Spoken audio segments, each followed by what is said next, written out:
Welcome to the Riesling Cigar Masterclass, which could also include some Grushin. It's a highly professional masterclass for the FOH community. You can watch this at your leisure. First of all, we're going to start with what you're drinking and what you're smoking, what you've brung today and what you're going to be smoking today. And then we're going to pass over to Ken to take us through this magnificent episode. Luke, what are you drinking and what are you smoking? G'day. So I'm drinking a Max Richter 2021 Riesling from Germany, and I'm smoking the Bolivar Belicosos Finos. So see how it goes. Aged or just relatively recent? 2019 box. So okay, got a bit of age on it. Yeah. Good stuff. Buzz, what are you doing? What are you smoking? What are you drinking? I am drinking the Red Robin Riesling from Rhythm Sticks Winery, made by Tim Adams from Clare Valley. It's a 2021 Riesling, and I'm smoking a Punch from 2013. Excellent. Actually, Ken, what are you drinking today? I've got a Burge Family Eden Valley 2024 Riesling, which I chose after a great deal of thought, and as it was the only Riesling I have on the tasting bench, it seemed appropriate. So you got so yet again a free Riesling that's come through. Excellent. Not free, it's work. It's work. Free Riesling. And I'm smoking a little Upman Coronas Junior. So you don't think this is going to go very long, obviously. I've got work to do later in tasting, so I didn't want a great big cigar that may impact on that. This is the only small cigar I had. Chris, that's enough talk out of you. Chris, what are you smoking? And what are you drinking? I'm drinking a German Riesling. It's Prince Salm. It's Two Princes. It's very fruity and very sweet. So far, so good. I like it. And I am smoking a short Churchill. I got a 3-pack from FOH. It's probably got 2 years age on it or something, but it's got some good cherry going on for a younger cigar. So I'm happy about that. Excellent work. Charles, what are you smoking? What are you drinking? There we go. This is apparently a Biltmore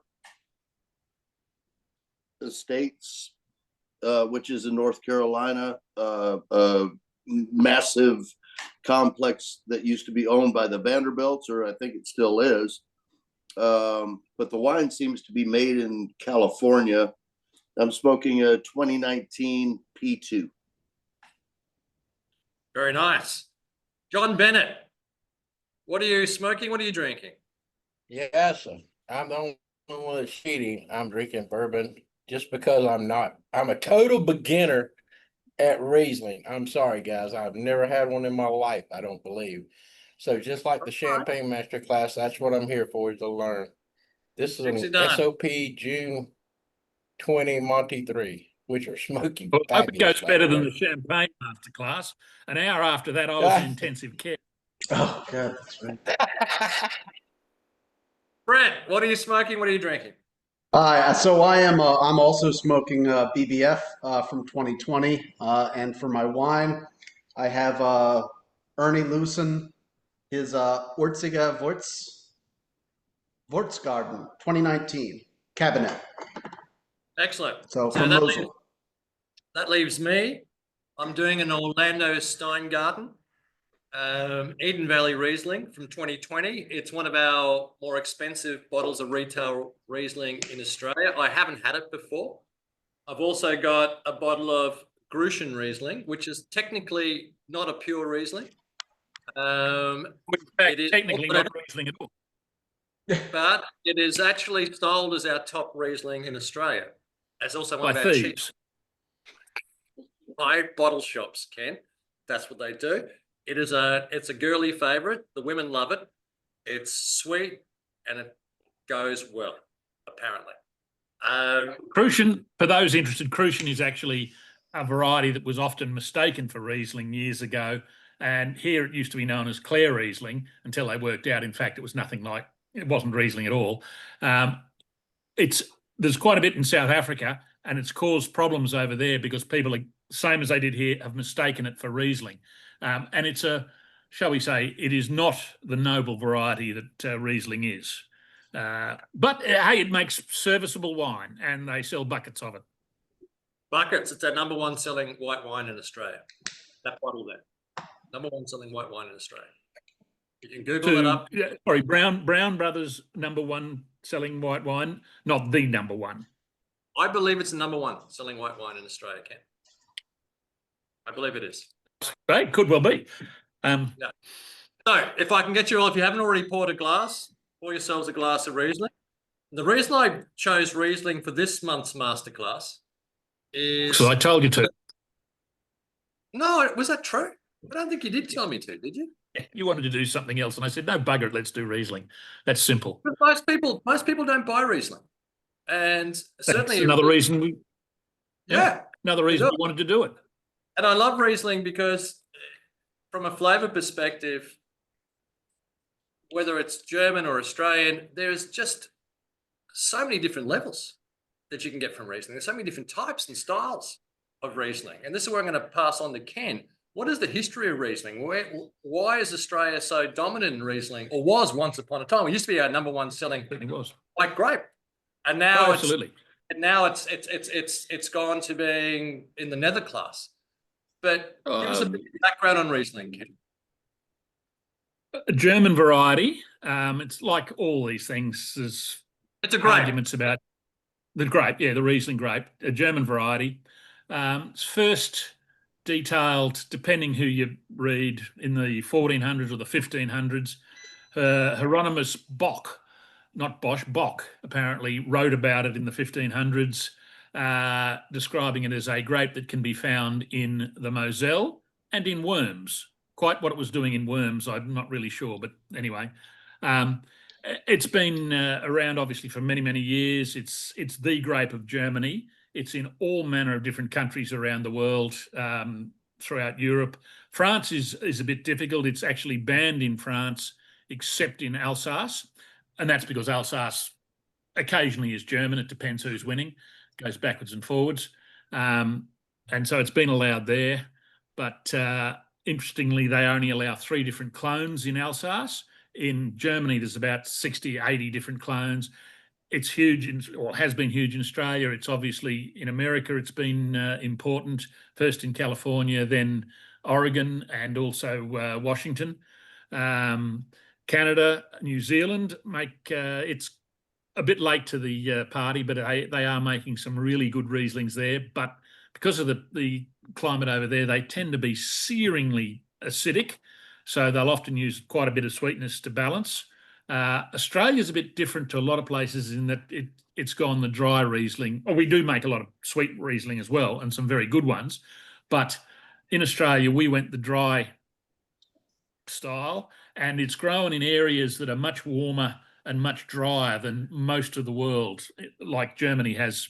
I mean, obviously much colder than places like the Eden Valley and Clare Valley. But in Australia, it's in all manner of different regions. The famous ones, of course, are the Clare Valley and Eden Valley in South Australia.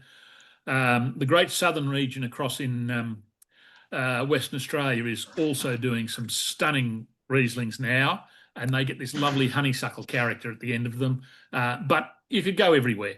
Brian Crozer, Australian winemaker, who was one of the people behind the rise of Chardonnay, also Riesling. He studied in California, and he's also responsible for a lot of the Riesling in Oregon. But I remember listening to him one day. He gave us a talk on Riesling many years ago, and I went up after and I said, Brian, you've just described the Granite Belt in Queensland as the perfect region to grow Riesling. And he said, if I was younger, I'd give it a crack. It is the perfect region, except for rain in harvest. But I mean, that's sort of climate change is changing a lot of that. That gives you an idea. I mean, no one's growing Riesling on the Granite Belt because they'd never sell it. But he just says it's perfect for it. It's amazing the number of different places around Australia.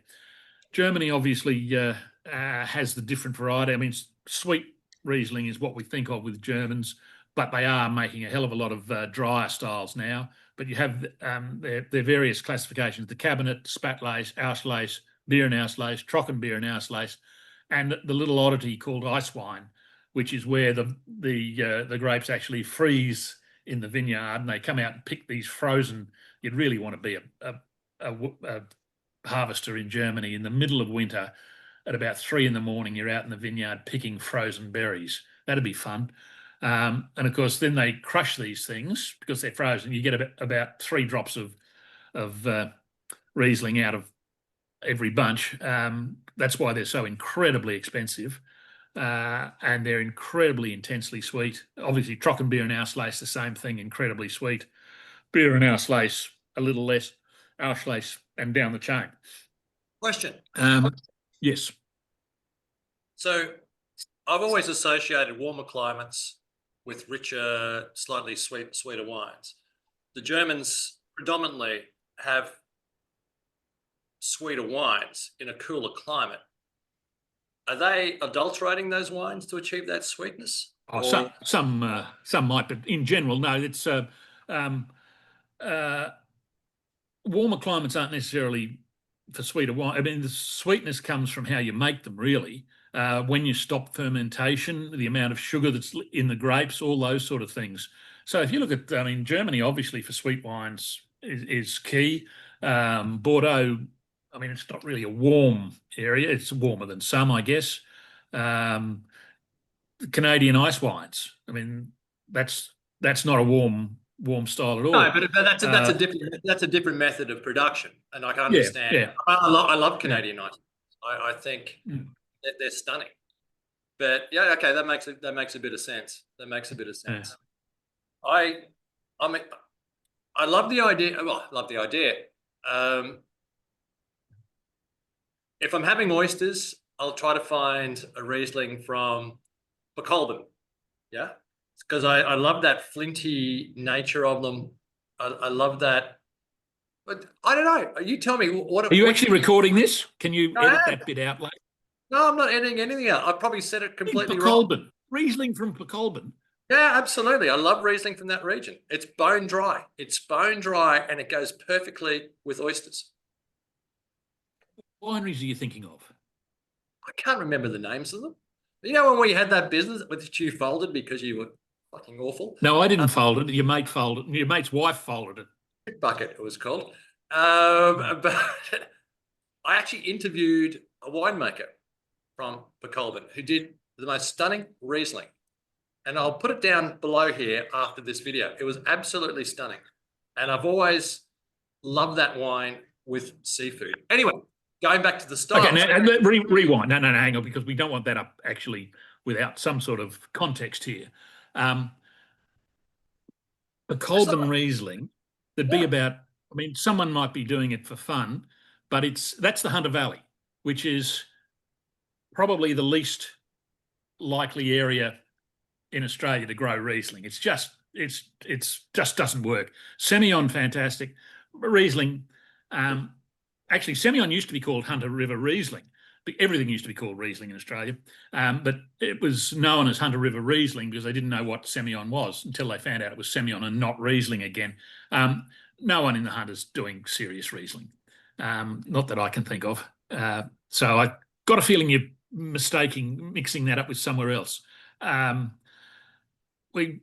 Australia, we had this long history of Riesling, and of course, we didn't have the label integrity laws in the old days, which meant basically if you wanted to call your wine Bordeaux or you wanted to call it Napa, you could easily do that because there was no law to stop you. And so a lot of our wines were Hermitage, Riesling, Chablis, White Burgundy, all these, and they had nothing whatsoever to do with not even the grapes from those regions.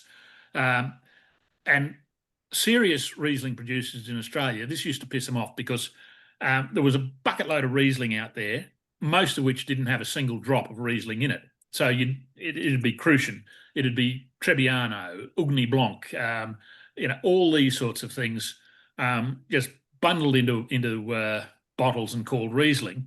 So what Australian winemakers did, they started calling serious Riesling Rhine Riesling. And so if you wanted to buy Riesling, you went out and you didn't buy Riesling, you bought Rhine Riesling because that was what they set out this category until the label integrity laws came in and fixed all that. And so now Riesling has to be Riesling. But Riesling was the dominant white variety in Australia for a very long time, up until probably into the 70s, 80s maybe. Chardonnay was almost unknown in Australia until, I mean, there's an argument about who, but mostly Murray Tyrrell was the first to really release a straight Chardonnay under the name, the 71, I think it was. And even until the end of the 70s, it was just a trickle. It was just a few buckets. It was only in the 80s did Chardonnay take off. And up until then, Riesling was by far the dominant white variety.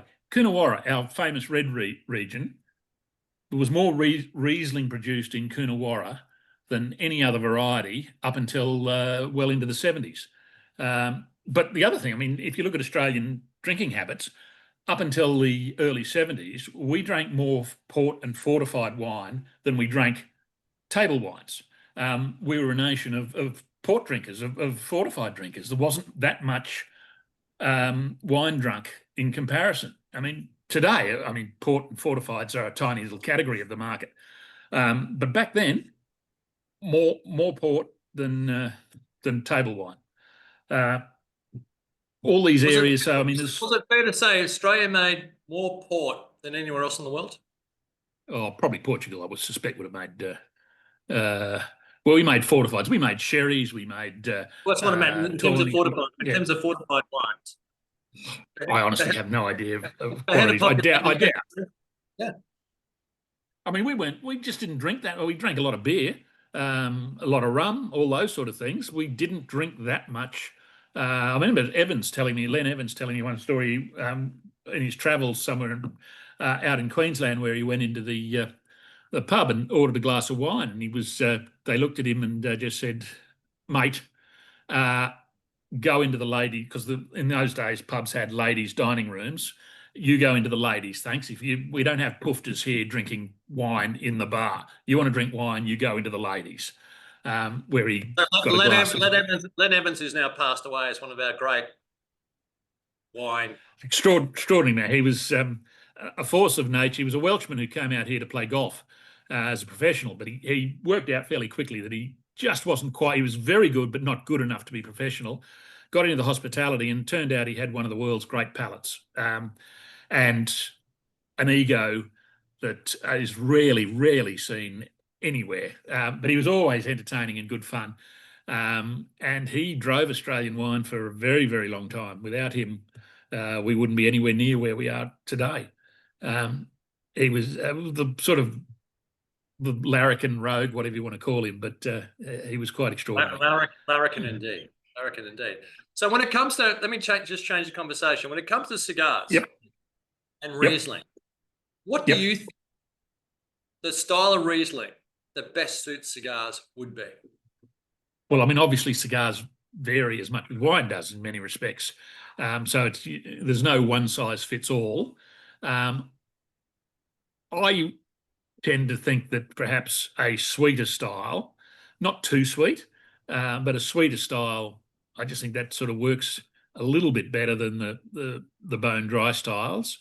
But honestly, if you have a preference for dry Riesling as opposed to sweet Riesling, drink the dry stuff with your cigars. Seriously, I don't think it's that crucial that you have to sort of give up drinking what you like. Or, I mean, the same with cigars. If you find, Cubans or Cohibas or, Upmans or whatever suit a certain style of Riesling, don't swap your cigar to something else just because you've got a different Riesling. So I don't think there's that much in it, which probably doesn't help today, really. I was going to ask Chris something, because Chris, I think you've got that style of Riesling in the Two Princes. Is that what it's called, if I remember correctly? You've got something that's not so sweet, but it's got a lot of sweetness to it. How's that going with your Romeo and Juliet of Short Churchill? I lucked out, and it's really nice. There's a nice blend between the two flavors. I think I'm feeling like the Riesling is almost enhancing the flavors of the cigar. Make them a little more stronger or something. So that's always been my experience, in that with a cigar, I don't like a bone dry Riesling. I do love that I'm going to say 1 to 2 levels of sweetness in my Riesling with a cigar. And I'm a huge lover of Gewürz with cigars. But Gewürz can be good Gewürz can be relatively expensive. So I will often find a German Riesling. Well, for me it is. No, Ken, I don't know. You get gifted shit, Ken. I don't get. No, I don't. I don't get. I think I spend it's my worth. coin. So I think Good Riesling will cost you a lot. Good Gewürz. Do you think so? Yes, without question. Without question. See, I've got. I mean, great Riesling. Great Rieslings. I mean, you look at the top Donhoffs, the top Egon Mullers, and so forth. They can get range into the thousands of dollars a bottle. Yeah, but you don't find those at bottle shops. Very rarely. Yeah, at the average bottle shop, you don't find it, right? But so you mentioned Gewürz now, which is interesting because Gewürz is probably Alsace is the key region for Gewürz, and to me, no one's got an Alsace Riesling here today, which is a bit of a shame because I think the Alsace style mostly dry, but then you have got the VTs and the SGNs, which are the sweeter styles, but Alsace Rieslings are a bit fuller, a bit richer. And I think that's probably a better bet for most of your cigars than, say, the bone dry Australians. But unfortunately, I'd be interested, Brett, you've got a Dr. Lucen. Is that his dry or has that got some sweetness? It's definitely got some sweetness to it. It's one of the sweeter cabinets that I've had. It's pairing beautifully with the cigar, though. Like Rob, I tend to prefer. I mean, this is the first time I've actually paired Riesling with the cigar, but just in general for drinking and pairing with food, I tend to prefer like the Mosel variety, which has some residual sugar in it. So when we went around, sorry, just 2 seconds. When we went around and you mentioned Ernie Lucen, I thought that'll be the one that's likely to work best of all of our. I mean, individuals have different views, but that in general struck me as likely to be the winner. Yeah, and I have to say, I was gonna make sure to thank Rob for suggesting this pairing. It's never something I would have ever thought to pair with a cigar, because I don't normally pair wine with cigar to begin with, and it's working beautifully. I mean, I can't believe it's taken me this long to find it. It's the reason we wanted to do it, Brett, is because I think it actually, if you get the right style of Riesling, and because you can buy Riesling in that style at a very reasonable price. Absolutely. And it works well. So I've got the Orlando Steingarten here, which is a relatively dry Riesling. It's dry. It's very dry. It's very good Riesling. Very good Riesling, but it doesn't pair well with the cigar. And without pissing you off, Ken, the reason I got the Grushin Riesling is because I couldn't find one with the sugar content. This is very similar to a Riesling, which has got 2 levels of sugar, a slight sweet. So it pairs well. And this goes for, in Australia, you can buy this in US dollars. You can buy it for about $7 US. This, you'd have to spend $30 US, 25, 27, $30 US to buy the really good Riesling. And one of the other things. One second. The $6.50 US Grushin Riesling, which is that sweeter style, pairs magnificently with the Hoy de Monterey Epicure No. 2. The more expensive bone dry Riesling doesn't work with it at all. So to me. No, look, I suspect that makes perfect sense, and I wouldn't argue that at all. One of the unfortunate things is none of us have got an old Riesling, which I suspect would have more interest, even the dry ones, because they build various characters. They get a lovely toasty, lemony character. Australian old examples get the lovely toasty character. And I think they might be more interesting with a cigar. And Riesling will age incredibly well. Good Rieslings can go, the oldest one I've had is 1727. And I had him twice. Sorry? 1727. 1727.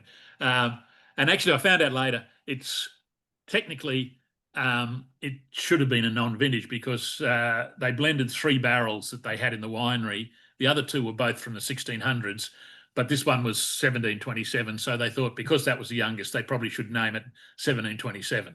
So the 2/3 of it comes from the 1600s. And Sorry, once my maths are wrong. So, and it's still available today or not? Is it 300-year-old bottle of wine coming up to? It is. You can find it because they bottled it and it wasn't released for. It's got a long history, and it's part of the community of some little German town. I forget which, and they do have a few bottles that occasionally come out. But they're 10, 20 grand a bottle, or a half bottle, I should say, and they do vary. They certainly do vary. The good one, I said I've had twice. The good one was still alive and fabulous. It's phenomenal. Yeah, Riesling ages amazingly well. But a lot of the problem we've had in Australia is because Riesling under cork, particularly in Australia where we had very ordinary corks for a long time, they've just fallen over. Whereas the Riesling under screw cap, these things are going to just, our grandchildren or that generation in 50 years are going to be looking at some of these wines going, why the hell did these idiots not put everything under screw cap?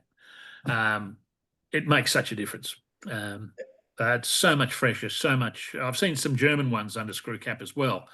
Egon Muller's doing some, and we compared the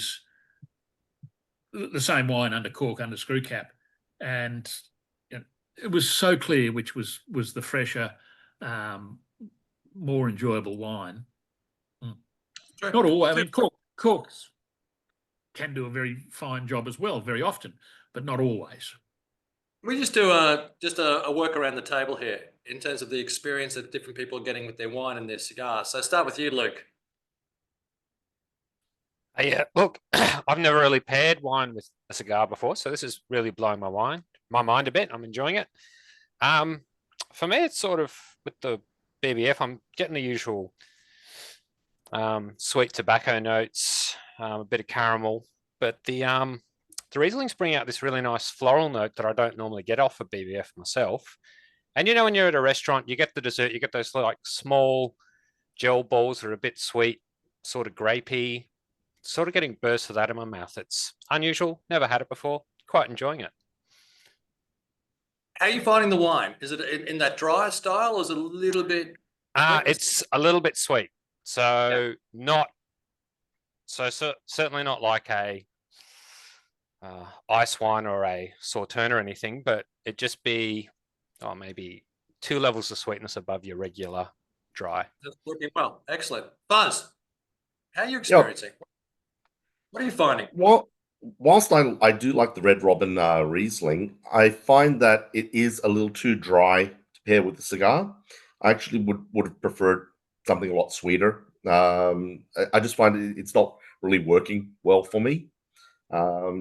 As like you, you prefer a slightly sweeter Riesling. I would probably would have gone with a slightly sweeter Riesling if I was going to pair it with a cigar. Drinking on its own or with food, it's fantastic, but with this punch, no, it's not really working for me. It's just too dry. Chris has already given us his opinion. Charles, give us your thoughts on your tasting so far. I'm like the other two. I do not drink wine often, if ever. This Riesling is semi-sweet, and I think I'd like it a little bit drier to pair with a Partagas number 2. But it's good. I think it pairs well. Okay.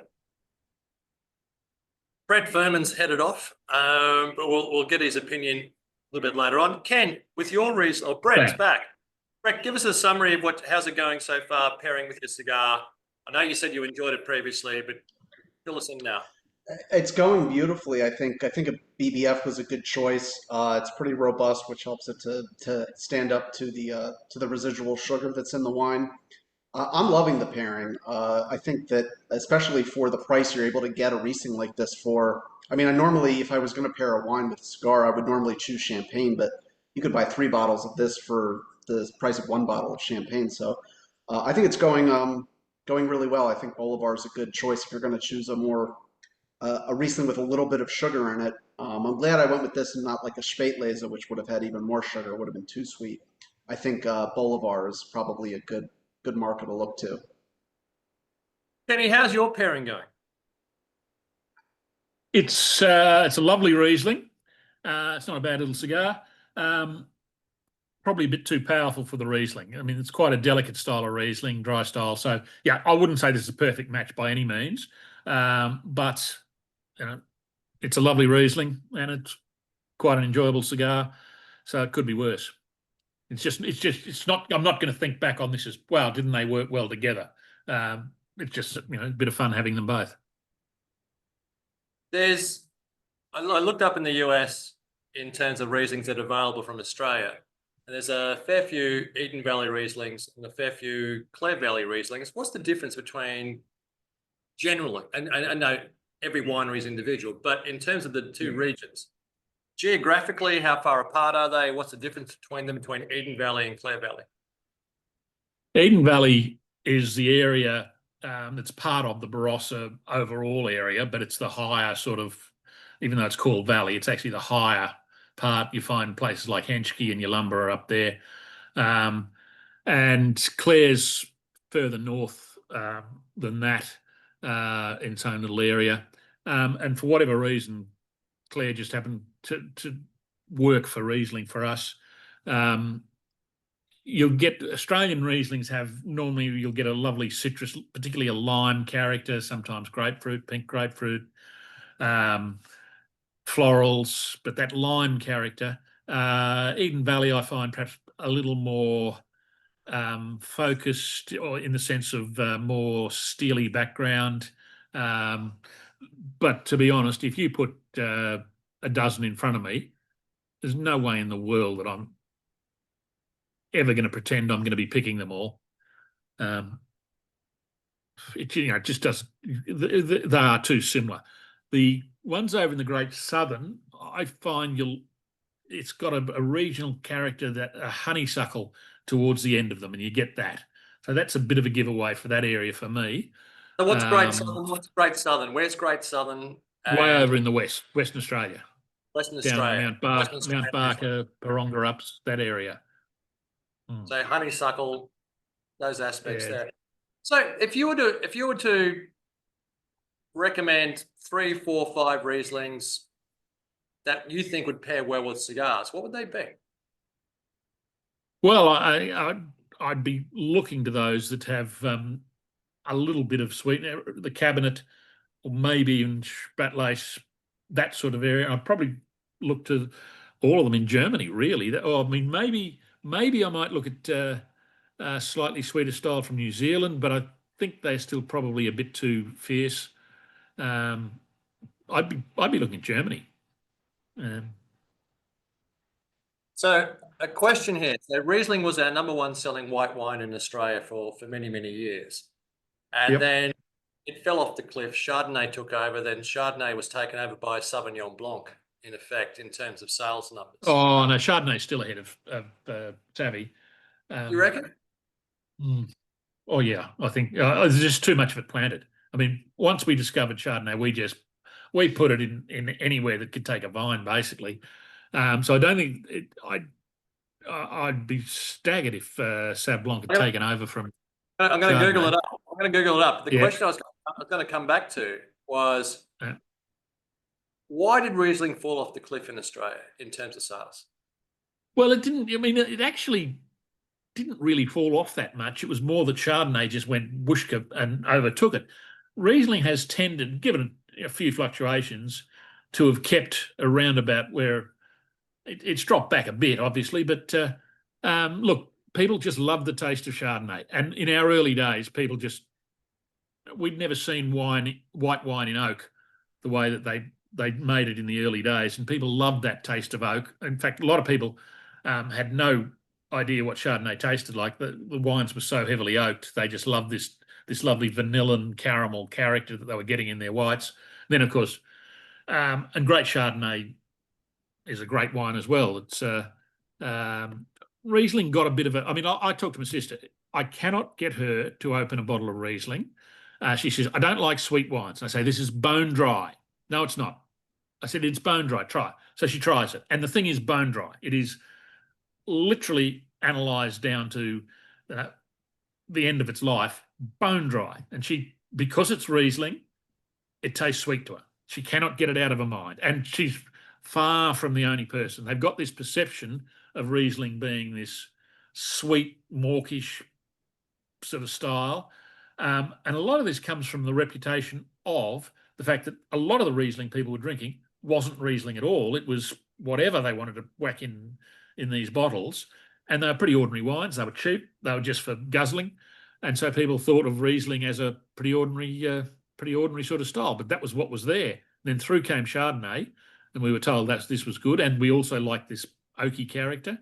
Obviously, that's changed. I mean, the pendulum swings back and forward, and we still use oak, obviously, but it's much, much better handled and much less obvious these days. And so Chardonnay is just, and then along came Savvy for people that shouldn't be allowed to drink. This is going to hurt you, Ken, but Sauv Blanc outsells Chardonnay in Australia. Just went through the numbers now, and by a significant amount. So is that because D buys it all? No. Yes, D is responsible for about 90% of all Sauv Blanc sales in Australia. But why do you hate Sauv Blanc so much, Ken? I don't hate it. I just don't like it. There's a difference. Now, good Lord, it is. Oh, my freaking giddy aunt. Oh, that's just. Well, that's 3 horsemen of the apocalypse. There's one to go. That ruined my day. See, I come from. Next, Rob is going to tell you the Monty opens the Habanos' best-selling cigar. Well, I mean, that's exactly right. It's the Monty Open of wine. It's simple. It's obvious. It's you can guzzle it and it's forgettable. What was it? That article that you wrote all those years ago that got you in trouble with the Sauv Blanc community, the winemaking community? Can you summarise what you said in that article? Oh, I think it was 10 things to drink other than Sauv Blanc, and reasons not to drink it, and shark repellent, the tar they put on roads, weed killer, an awful lot of things you'd drink before it. And someone sent me a death threat. I'm paraphrasing here what you wrote in that book about Sauv Blanc. Sauv Blanc has all the complexity of a friend's child's finger painting. Bruce Tyrrell took that and put it on his fridge. He loved it so much. There is not a Sauv Blanc winery in New Zealand that wouldn't be better used as a quarry. Was that something else? Car park, I think. No, car park. That's a car park. Yeah. So that would have rang me up one day. Woman rang me up from New Zealand. She said, "Oh, look, we've got the Sauvignon Blanc conference coming up in a few months' time. We're wondering if you'd like to be a speaker."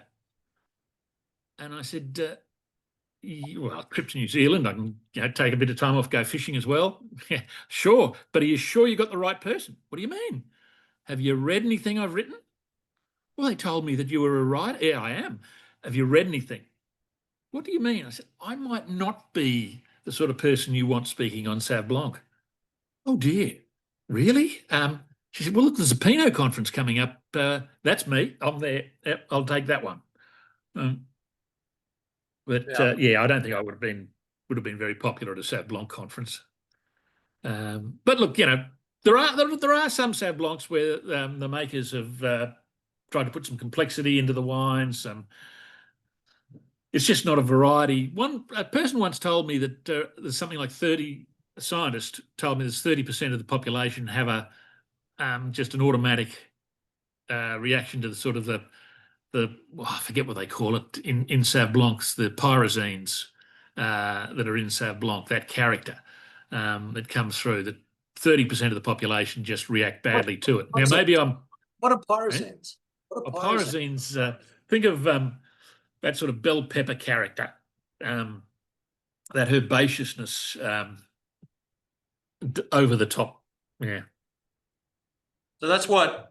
So Sauv Blanc wines are heavy in that. Is that what you're saying, or it's part of the? It tends to be. I mean, you can make them to reduce that, obviously, and just make them nice, attractive, simple, tropical sort of things. I can't drink Australian Sauv Blancs. I'm with you. I can't drink Australian Sauv Blancs. So for years, I couldn't have a glass of wine with tea. He was very much into Sauv Blancs. Still, I've now moved her out of Sauv Blancs, but I've always enjoyed really good French versions of Sauv Blancs. They're different, obviously. Very different. Yep. But I can't do Australian Sauv Blancs or New Zealand Sauv Blancs. I can't do it. It's impossible. But thankfully, Dan and I found middle ground somewhere else. So it's good. It's good. Back to Riesling? What are the top 5 Riesling makers that you respect in Australia and around the world? So 5 from Australia, 5 from around the world. Well, you're a wine judge, wine writer. Yeah, I know, but I mean that means I'm going to leave out a lot of people from the Clare Valley. From the hip. I'm not saying the 5 that really. Jeffrey Grossett's obviously going to be. Jeffrey Ross. Jeffrey Grossett wines, and he's now sort of seen as the king of Riesling. A lot of people talk about Jeffrey as having sort of set Riesling on its path. In fairness, there was a guy called John Vickery who made Riesling and a lot of other things for many, many years. He died a year or two ago. Is 90 odd, but he a wonderful gentleman and a brilliant winemaker, and he was the true king of Riesling in Australia. And if you ever, unfortunately, the corks just didn't hold up on these wines. The Leo Burings and some Lindemans from the 70s, particularly the old Leo Burings, the DW this and so forth, all the numbered thing, really weird system of naming. They were some of Australia's great wines. They just haven't. I mean, we're now talking 50 years later, so. Had they been under screw cap, we would be just in awe of these things now. So John Vickery undoubtedly was key. Today, Grossett. Look, I love the Pike's Rieslings. Neil Pike is no longer with them. He's moved on, has his own little retirement project called Limefinger, and that's definitely one to look at. O'Leary Walker in the Clare Valley. That's they make stunning Riesling. If you go over to the west, a guy called Rob Deletty at Castle Rock, he makes brilliant Rieslings. Howard Park does some fantastic stuff. There's so many just stunning Rieslings. Switched international. What's? You'd have to go German, and Donoff. They just. I love Donoff. I love Donoff Rieslings. Yeah. It's Jesus, and you reckon Gewurz is expensive? I know. If I'm going to spring the coin, that's where I spring it in terms of yeah. Riesling. If you can, and they're hard to find. I mean, you do well to find them, but he makes extraordinary Riesling. Egon Muller, obviously, JJ Prum, Ernie Lewson. I love Ernie Lewson's stuff. Robert Wheel. There's a great story about Ernie Lewson that he told me. If you've ever met, I don't know if you've met Ernie. He's if you could imagine someone who's escaped from the set of The Lord of the Rings. He looks like a mad hobbit. He's hilarious, though. He is one of the funniest blokes you will ever meet. He did one evening. He was doing these impressions of the British wine writers, and I have never seen people. They would just had tears. He was brilliant, but he was an archaeology student. He came from the family has had vineyards for umpteen thousand years or whatever it is in Germany, and they were never making anything, special. They were doing fine, but no one really noticed them on the world stage, at least. And Ernie did not get on with his father. They just disliked each other intensely. I got a feeling that most of the family might have disliked the father, but he didn't say that. Anyway, the father fell off the perch quite a while back. Ernie was an archaeology student, and he had three brothers, I think. One or two were lawyers or doctors and an accountant in America or whatever. Anyway, the mother said, well, we're not selling the place. And they all said, you've got to sell it. No one's going to work it. And they said, no, I'm not selling it. It's your family legacy. Someone has to take over. And they all looked around and they said, righto, Ernie, you're it. And he said, but I don't want to do it. I don't know anything about wine. I don't want to be part of it. I'm an archaeologist, or I will be. And they said, yeah, we've all got serious jobs. You're it. So poor old Ernie got lumbered with this winery that he knew nothing about. So he got one of his mates who needed a job. And he thought about it and he said, well, if I'm going to do this, we're going to make great wine. We're going to make the best wine we possibly can. So he gathered all the stars, 20 or 30 employees on the estate, got them all together, and he said, right, now we are going to make the best wine that we possibly can, and we're going to do this, and we're going to change the way we've done things, because that's all okay, but we want to be better. And I want you all with me. So who's with me? Every single one of them quit on the spot. 25, 30 people just walked out the door and left him. And this was just before harvest time. And so he said to his mate, he said, right, well, we'll try and see if we can find some people who will help us harvest. And we'll do our best this year, and we'll use it as a learning year, and then next year we'll be able to kick on. And so his mate said, fine, but I think you'll find all the harvesters are already lined up. We're going to have to do it ourselves. All right, we'll do it ourselves. We have to work hard. And he said, Ernie, where are the vines? I've got no idea. No idea. He had no clue where his family vineyards were. And because in Germany, you can have a vineyard where 10, 15, 20 people might own tiny bits of it. So someone might own 3 rows, someone might own 6, someone might own 12, but there's 2 here, 6 here, 4 there, sort of thing. And then he said, I don't know. And we can't find a record. His father had it all up in his head, never written it down. So Ernie had no clue where his vines were. So he actually had a good idea. He said, right, this year we're going to wait until everyone else is picked. Whatever's left must be ours. And it worked. So they went round and they harvested everything they could. And he said, well, look, we need to know our rows for next year. So they tied ribbons at the end of each row of theirs. Next thing, the phone is going ballistic. People are ringing up wanting to buy all his vines. And he said, no, we're not selling. We're not selling. And they said, well, why would you? Turns out if you put a ribbon at the end of your vine, it means it's for sale. So he had to go around and untie all his ribbons and stuff. And that was the first vintage. He hadn't a clue what he was doing. Now, of course, he's one of Germany's most famous. He's got operations in Washington, might be Oregon, but I think it's Washington. He works with Jim Barry, the Jim Barry Florita. That's another absolutely brilliant Clare Valley Riesling. He works with the team at Jim Barry, the sons, Sam and Tom. He's also just done his first Burgundy. So he might be as mad as a cut snake, but he's done incredibly well, and makes great wine, fantastic wines. Sorry, that was a digression. That's okay. Another segue. You've touched on it before in terms of cork and Stelvin cap or screw cap. Should everything be under Stelvin cap? In your belief, should everything be under screw cap? Look, I know that the Portuguese finally decided that they'd be better off fixing the problem than telling everyone it was fixed. And so the quality of cork is a hell of a lot better than it was. There's also de-armed cork, which is this sort of I suppose in a way it's sort of an synthetic in a way. which almost never sees cork taint. But you still see cork taint in wine, in some of the best wines. It's there.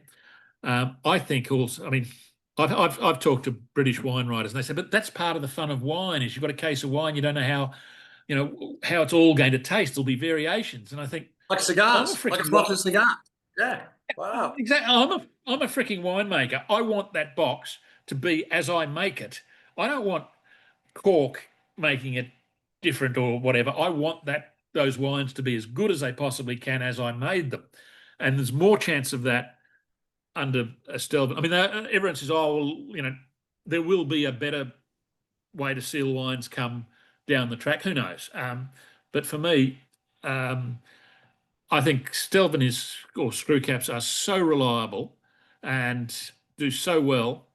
And that's for red wines as well. Look, I mean, things like Grange are under cork, and that's because the market would go nuts if they put them under screw cap.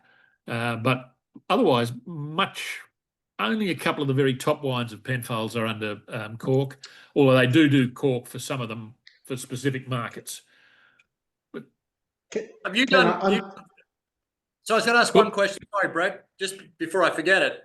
Have you done vertical tastings of the same vintage done under cork and screw cap?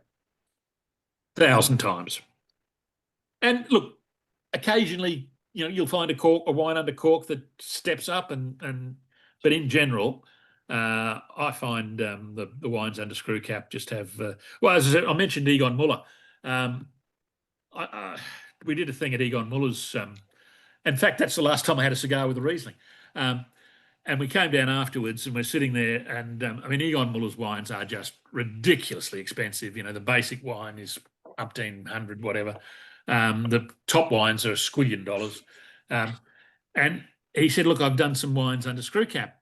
Would you like to compare them? So we sat there and it was quite a lot of sommeliers out of London, but they were Europeans who were working in London and had been a specific trip to take them back to Europe to show them stuff. So they weren't POMs, they were Europeans, but working in London. Most of them all just went, the wines under screw caps, they're fresher, they're brighter, they're much more vibrant. And there was 2 or 3 guys who you wouldn't have convinced at the point of a gun. No. It's the wines under cork they're just restrained at the moment. They will, it's a load of rubbish. So yeah, I've done plenty of those tastings. It doesn't always come up in favour of screw cap, but it does enough for me to be convinced. Sorry, Brad. It's so much more easy to open. Yeah, they are certainly easier to open. I'm kind of curious, is it just a kind of regional or even cultural divide between regions that are willing to use screw cap and not? I mean, I know that, like if you look in Mosel, even a lot of the like top end wines, like high end JJ Prum, they're going to be under screw cap. Whereas in Champagne, I mean, obviously nothing in Champagne is, but like Bordeaux or something like that, virtually nothing's under screw cap. So is it just kind of a cultural thing, or we don't see the JJ Prum wines under screw cap here? I wish we did. Right. Look, it is a sort of a cultural thing. It came about back in the it might have been mid 70s or so. They tried to do wines under screw cap because they thought, okay, let's try and see how this works. And the market just went, no.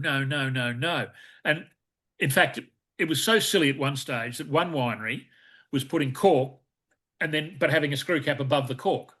I mean, they wanted, I still don't know what they wanted with that.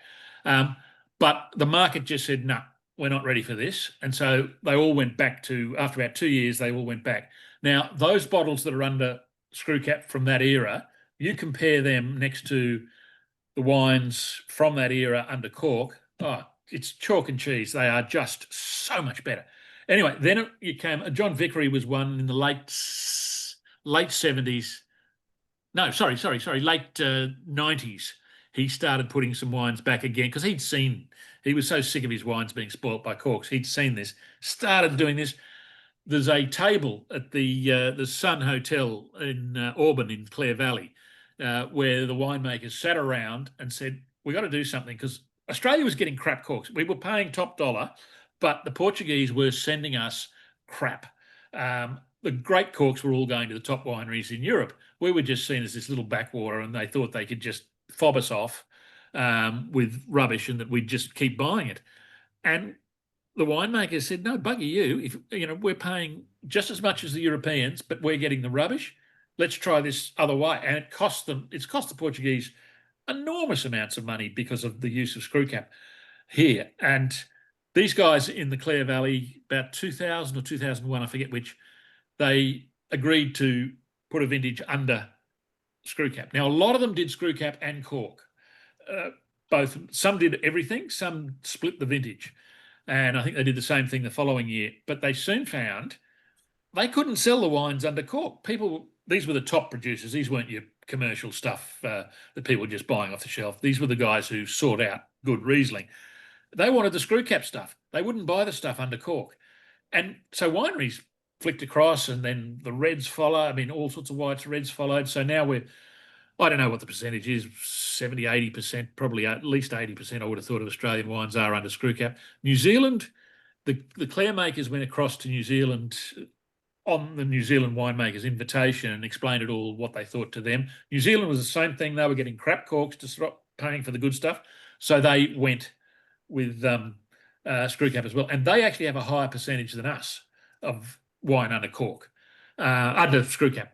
And the Portuguese haven't really been, there's a few that have gone back to it, but in general, they really haven't been able to get us back off that because we've seen it works. And we don't like wines with taint. I mean, why the hell do you want to pay I've seen 78 Romani Conti once in my life, and there was a touch of taint. And I just thought, shit, that wine's now worth 50, 80 grand or whatever it's worth. It wasn't then, but it was still expensive then. You want to pay that for a wine and have it ruined by the cork? Jesus, wet. Anyway, but the problem is most of the world sees screw cap as jug wines or cheap wines. And so it's until wineries start using, the good wineries start putting their top wines under screw caps. What a lot of Australian wineries did, they started with their best wines under screw cap, because the consumers saw, well, hang on, if they're putting their best wines under screw cap, that must mean something. In Europe, they'll put their everyday drinking cheapo stuff under screw cap, and everyone thinks, okay, that's the end. They're not the serious wines. So how you get past that, it's marketing. They're worried about their marketing, in other words. So. Oh, absolutely. Marketing's the thing. As I said, Grange is under cork because of the market, not because of whether it's better or worse. For those who are listening in, what's the current vintage of Grange selling for in Australia, Cam? It's 700 Aussie, so 500 US.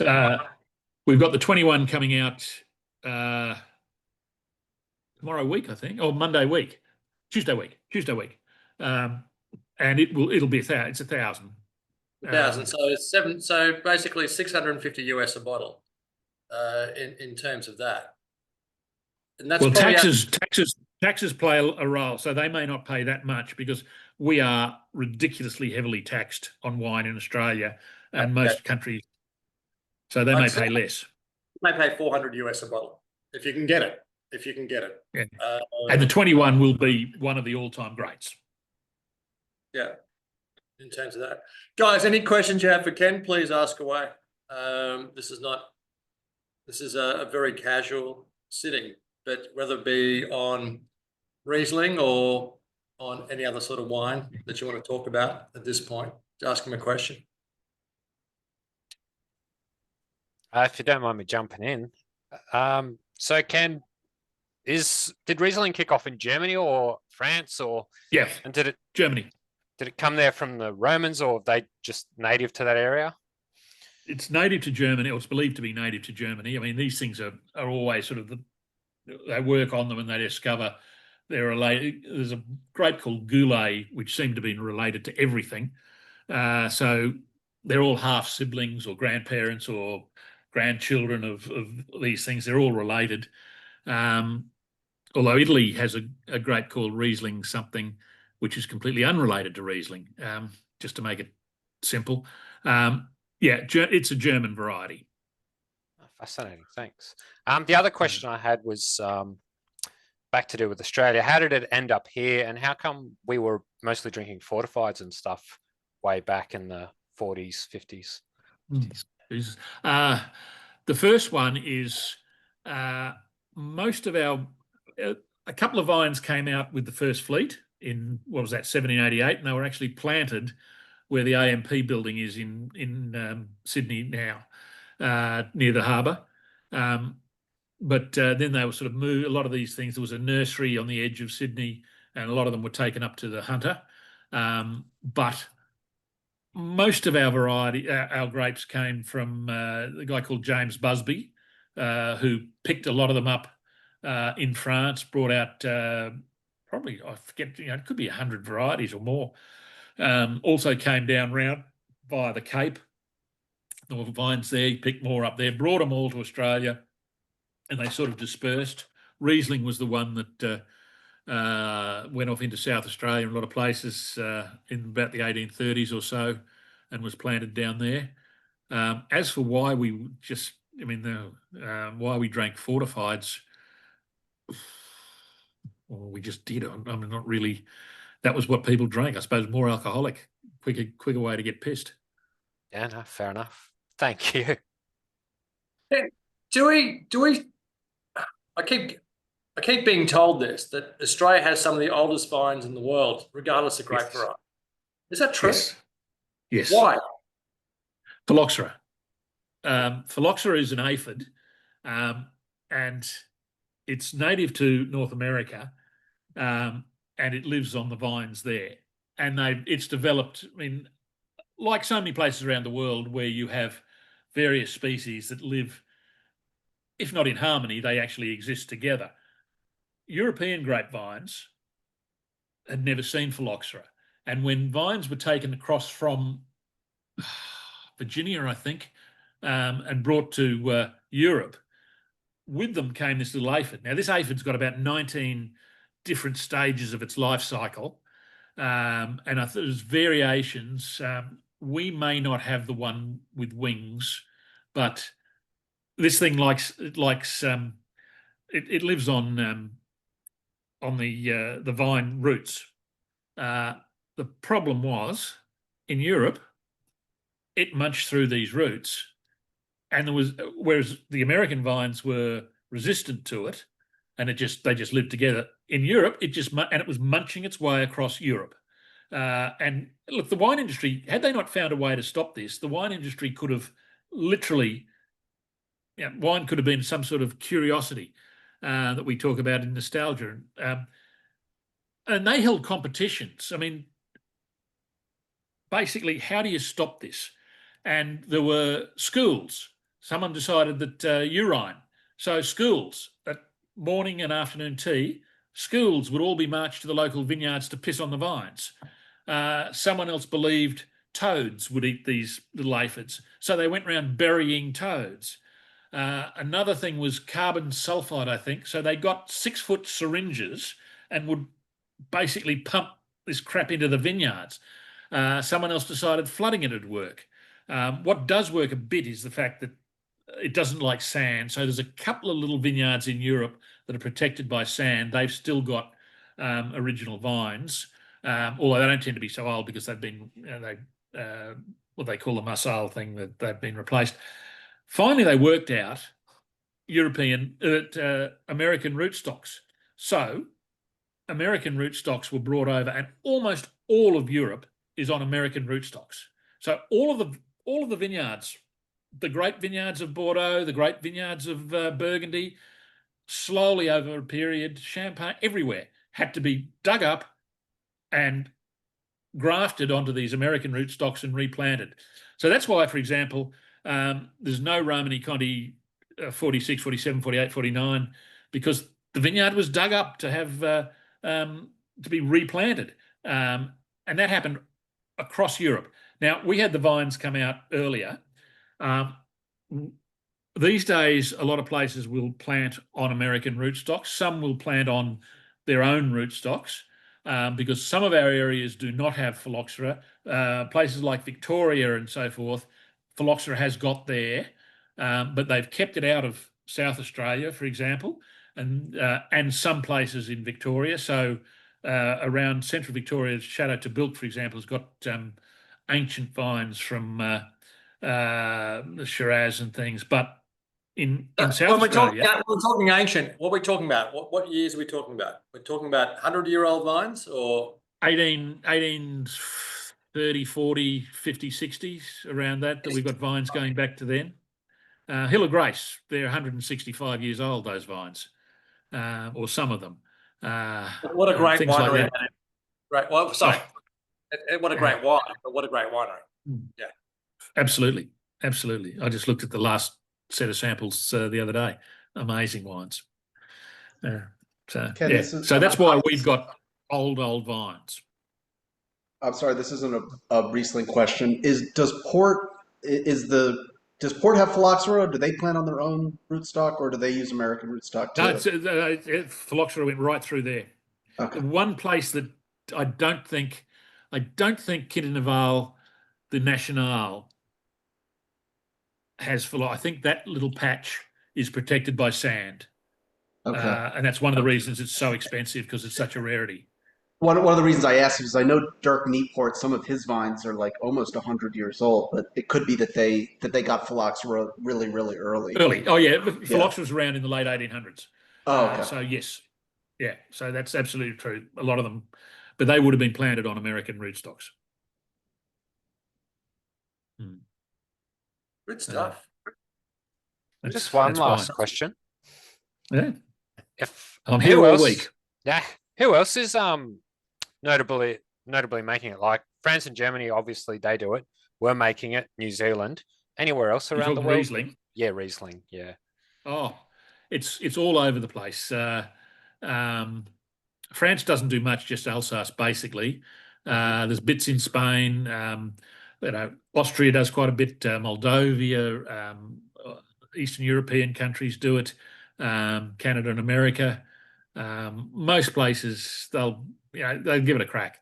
But the main ones, obviously Germany, the Alsace, Australia, California. It used to be called Johannesburg Riesling, I think, and now it's just called Riesling. I think that's the case.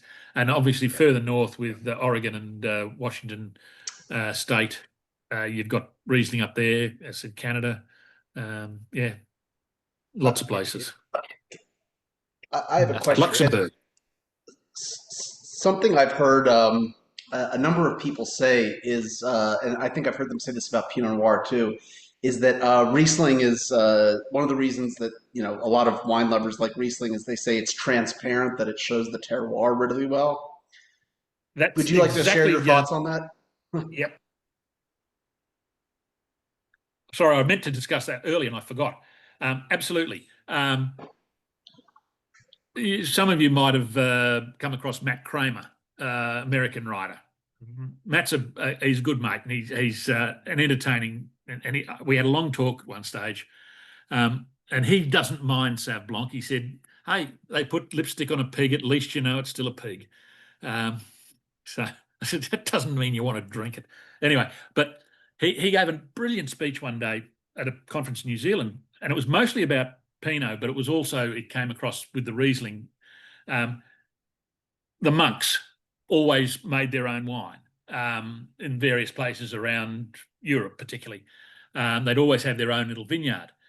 Now, they used to see wine as the voice of God, and they wanted that as clear as possible. So they didn't blend. That's why Burgundy, with all the various different monks in Burgundy, just planted Pinot because it was the one voice. And that particular patch spoke because of that. Riesling's the same. And yes, but Riesling to me, particularly in Pinot in reds, but Riesling to me is the grape that does show terroir, because you don't have all sorts of artifice. Sure, you've got different levels of sweetness that does impact, but in general, Riesling is just basically picked, put in, it's normally fermented in stainless steel these days, or if it's oak, it's very, very large old oak that doesn't impact at all. It's made, it's bottled. Whereas Chardonnay, you do all sorts of things with malolactic fermentation, with different rackings, with different levels of oak, all that sort of stuff. So the winemaker has a much more of an impact on those wines. Sure, you still get your terroir with those grapes. Bordeaux's is some, but Bordeaux's a bit for terroir because, I mean, if Mouton Rothschild buys a vineyard 5 miles down the road, they can call it Mouton and put it in there. Now, how the hell that's terroir is beyond me, but they insist. Champagne claims terroir. Give me a break. I mean, it's the most blended wine in the world. It's from all over the freaking region, and they do all sorts of things to it. Growers, perhaps, to agree, but yeah, Riesling, it's exactly right. Riesling is, to me, the most transparent white variety that you could say Semillon in the Hunter is another, but that's just almost an oddity. Riesling, absolutely. You see the terroir because of it. Does that sort of answer? Absolutely. Thank you. Very good. Very good, Kenny. I think it's a great spot to wrap up on Riesling. I think have we confirmed that the best Riesling for cigars is one that has a slight sugar content in terms of it. It's relatively inexpensive. It's something you should seek out and put in your wine fridge. I was going to ask one question, Ken. What temperature should you drink your wine at when it comes to Riesling or white wines in general? What temperature would you, because I know most people drink it too cold from what you've told me before. What temperature should you be drinking your Riesling at? I think that we drink our... All white wines in general, yeah. I think we drink our white wines too cold and our red wines too warm. I think it wouldn't hurt to chill our reds just a little bit, but they talk about room temperature, but the problem is that the guys who are writing about room temperature 150 years ago lived in freaking Scottish castles where the room temperature of the cellar was close to freaking Arctic. So it's a little bit different to room temperature in Brisbane, for example. Judging wines are not chilled at all, so you taste them at whatever room temperature the judging room is. But yeah, I think 12, 14 is a good sort of... there's a theory that, for example, Chardonnay should be a touch warmer than Riesling. Champagne even a touch cooler than both of them. They do vary between variety, but I think, look, if you're around the 12, 14 degrees, you're pretty right. I mean, you go to a restaurant and they freaking shove the thing in an ice bucket and comes out with icicles dripping off it, and you take it out and you put it on the table, let it sort of warm up, and next thing they're back there shoving it in the ice thing, and you're taking it out because they've been taught to make sure it's as cold as hell, as cold as possible at least. But yeah, so there. I don't know if that helps. When you do wine judging, Ken, this is something I didn't realize until we spoke recently about this. So you might go through 100 wines at a wine tasting, like at a spit, like a proper judging, not a wine tasting, a judging. Everything's at room temperature. Yeah, they serve them at room temperature. White wines, I'm talking. But with a bit of luck, you're in an air-conditioned room, so it's there is. And look, if you were judging, for example, in South Australia, and it was stinking. What's the reason why? What's the reason why everything is at room? So not at 14 degrees, not at 15 degrees. That's room temperature. Is it just that's just how the imperfections? Bring uniformity to everything to make sure everything gets the same opportunity. Probably convenience, because I mean, particularly in the old days, they just didn't have the resources to be cooling hundreds and hundreds of bottles, and so it's just how it's been done. But nothing. If I went to a judging and they said the wines have all been chilled for an hour or half an hour or whatever, I wouldn't have a problem. That's fine. Yeah. Good stuff. Ken, I've got to say thank you very much. I thought that was exceptional. Checks in the mail. Checks in the mail. Oh, yes. Just don't bank it. Thank you, Ken. no, thank you. No, pleasure. Yeah, We'll take some. it's good fun. We'll take some recommendations for the next wine masterclass. But I think doing fortifieds next would be really cool if we can get into a fortified wine range that we can all agree upon. And I'll put that thread up on the forum. We'll do that in the next month, hopefully. But I've learned so much, and that's the whole idea of this process, is to learn it. I've got the most expensive retail bottle of wine in Riesling in Australia compared to the cheapest Riesling blend in Australia. And the cheapest Riesling blend was far superior because it's got that 2-3 levels of sugar in there. Yep. And I think if you're looking for Riesling with cigars, you need to find one that's got a little bit of sugar content. German Rieslings, which I've always loved, would be the perfect match for cigars. If you haven't done it before, go out and find a bottle and trial it. It's not an expensive exercise, but I think the match is made in heaven for me. Absolutely made in heaven. And it's one of the reasons we want to do Riesling today is to go through that. But Kenny, for all the shit that I give you, you are just an absolute doyen of knowledge and great fun. And I really appreciate it. Cheers. Well, mate. I thoroughly enjoyed it as well, guys. So yeah, anytime. It's good. Guys, thanks for joining us. We'll do it again next time. Always a pleasure. Thanks a lot, Cheers. Rob. Thanks a lot, Ken. Good fun. Take care, guys. No, pleasure. Thank you very much.